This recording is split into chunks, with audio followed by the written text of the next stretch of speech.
What's up, guys? Welcome back to another episode of Dojo Setting. I've seen on the forums quite often asking about how to wash holds, so we're just going to do a little video on that really quick. Before we do, like and subscribe. Definitely helps the channel grow.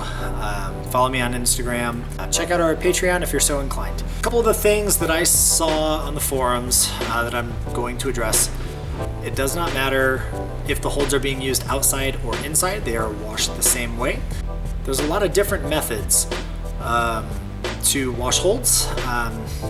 Most all of them work, but I'm going to show you two of the ways that I think are somewhat of the most common and or the most effective. Alright, so the first method of washing holds is, take it for what you will, I'm not a huge fan.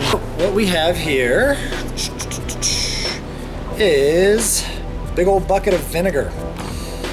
Vinegar is an acid. You can just soak the holds in it for a few minutes. It'll eat off all the chalk, most of the shoe rubber, and it'll be good to go. The stuff's like between $2 to $3 a gallon at the grocery store. So let's pop a couple holds in there, and then I'll show you the other method while we're letting those soak.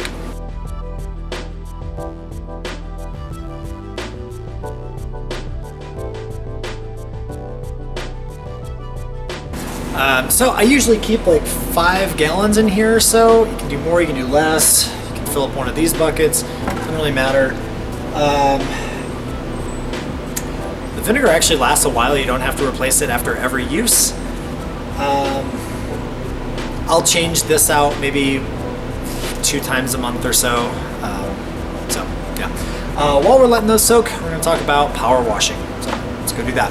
Okay, so like I said, the other option is power washing.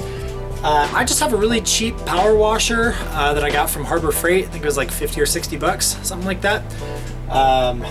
It's electric, you don't have to plug it in. It's electric, you don't have to gas it up. Yeah, so I use a warm water with this. Holds are plastic, so if they get hot enough, they will melt. So I don't use like boiling hot water. Yeah, so just a nice warm water, and it'll get these holds. I tried to pick some really caked in chalk holds here, and it gets them pretty clean. So I'll show you that room.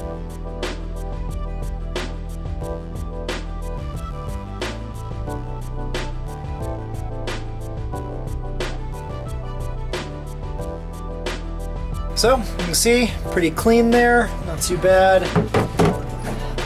This one still has a little bit of shoe rubber on it. There's a couple things here. One, again, this power washer is fairly cheap. It's not super powerful. It gets most of everything off, but not everything. Also, this hold is really old. I would say this gym has had this hold for, well, longer than I've been here, and I've been at this gym for about 6 years. So this is an old hold. This is a lot of wear and tear on this thing. I think power washing is the way to go. I don't know, I think it's a little better. So let's take a look at the holds that we didn't power wash, that we soaked in vinegar, and we'll show you what those ones looked like. Okay, I would wear gloves with this just because, but you can see that they get pretty clean.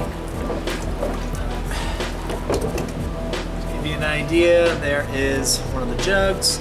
Now that they are covered in vinegar, I am just going to go ahead and rinse them off in the sink, and they're good to go. Alright, so there are the two methods that I like to use when washing holds. Power washing is probably my favorite way. Vinegar is fine. It just, I don't know, it's a little more for me. It doesn't, yeah, vinegar is fine. A couple things to reiterate. Climbing holds are plastic. If you heat them up enough, they will melt. I know a lot of people have suggested putting them in a dishwasher. Please don't run the drying cycle when you do that. It's a lot of heat, and holds will melt. So, I know there's a lot of that grip wash type stuff out there. There's a couple companies that actually make sort of dishwashers specifically for holds. I just don't have any experience with it, so I can't speak to those. But yeah, power washer for 60 bucks at Harbor Freight. It's pretty easy. So thanks for watching. We got more coming soon, and we'll catch you next time.